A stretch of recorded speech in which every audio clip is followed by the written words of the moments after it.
முதல் வாசகம். காயின் தன் சகோதரன் ஆபேலைக் கொன்றான்.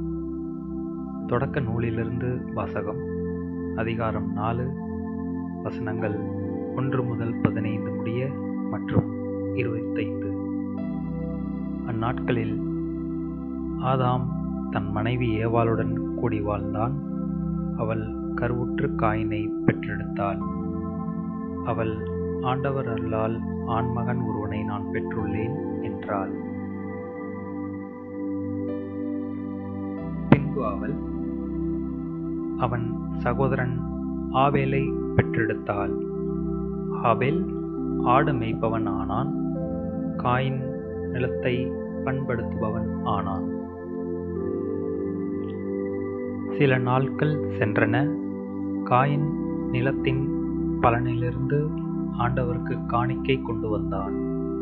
ஆபேலும் தன் மந்தையிலிருந்து கொழுத்த தலையீறுகளை கொண்டு வந்தான். ஆண்டவர் ஆபேலையும் அவன் காணிக்கையையும் கனிவுடன் கண்ணோக்கினார். ஆனால் காயினையும் அவன் காணிக்கையையும் அவர் கனிவுடன் கண்ணோக்கவில்லை. ஆகவே காயின் கடும் சினமுற்றான். அவன் முகம் வாடியது. ஆகவே ஆண்டவர் காயினிடம், நீ ஏன் சினமுற்றிருக்கிறாய்? உன் முகம் வாடியிருப்பது ஏன்? நீ நல்லது செய்தால் உயர் அடைவாய் அல்லவா? நீ நல்லது செய்யாவிட்டால் பாவம் உன்மேல் வேட்கை கொண்டு உன் வாயிலில் படுத்திருக்கும். நீ அதை அடக்கி ஆள வேண்டும் என்றார்.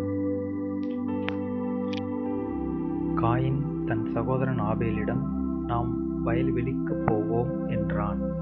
அவர்கள் வெளியில் இருந்த பொழுது காயின் தன் சகோதரன் ஆபேலின் மேல் பாய்ந்து அவனை கொன்றான். ஆண்டவர் காயினிடம், உன் சகோதரன் ஆபேல் எங்கே என்று கேட்டார். அதற்கு அவன், எனக்கு தெரியாது, நான் என்ன என் சகோதரனுக்கு காவலாளியோ என்றான். அதற்கு ஆண்டவர், நீ என்ன செய்து விட்டாய்? உன் சகோதரனின் இரத்தத்தின் குரல் மண்ணிலிருந்து என்னை நோக்கி கதறிக் கொண்டிருக்கிறது. இப்பொழுது உன் கைகள் சிந்திய உன் சகோதரனின் இரத்தத்தை தன் வாய் திறந்து குடித்த மண்ணை முன்னிட்டு நீ சபிக்கப்பட்டிருக்கின்றாய். நீ மண்ணில் பயிரிடும் பொழுது அது இனிமேல் உனக்கு பலன் தராது. மண்ணுலகில் நீ நாடோடியாக அலைந்து திரிவாய் என்றார். காயின் ஆண்டவரிடம், எனக்கு கொடுக்கப்பட்ட தண்டனை என்னால் தாங்க முடியாததாக இருக்கின்றது. இன்று நீர் என்னை மண்ணிலிருந்து துரத்தியிருக்கின்றீர். உமது முன்னிலை நின்று நான் மறைக்கப்பட்டுள்ளேன். மண்ணுலகில் நான் நாடோடியாக அலைந்து திரிய வேண்டியுள்ளது. என்னை காண்கின்ற எவனும் என்னை கொல்வானே என்றான். ஆண்டவர் அவனிடம், அப்படியன்று, காயினை கொல்கின்ற எவனும் 7 முறை பழிவாங்கப்படுவான் என்று சொல்லி, காயினை கண்டுபிடிக்கும் எவனும் அவனை கொல்லாமல் இருக்க ஆண்டவர் அவன் மேல் ஓர் அடையாளம் இட்டார். ஆதாம் மீண்டும் தன் மனைவியுடன் கூடி வாழ அவளும் மகன் ஒருவனை பெற்று அவனுக்கு சேத்து என்று பெயரிட்டாள்.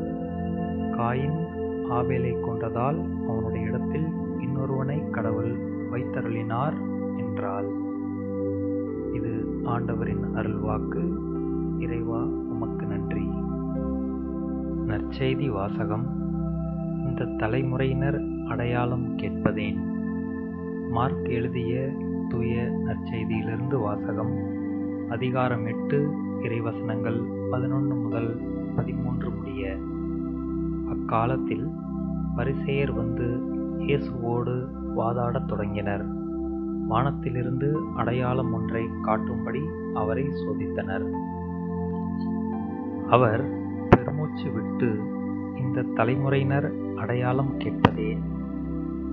தலைமுறையினருக்கு அடையாளம் எதுவும் கொடுக்கப்பட மாட்டாது என உறுதியாக உங்களுக்கு சொல்கிறேன் என்றார்.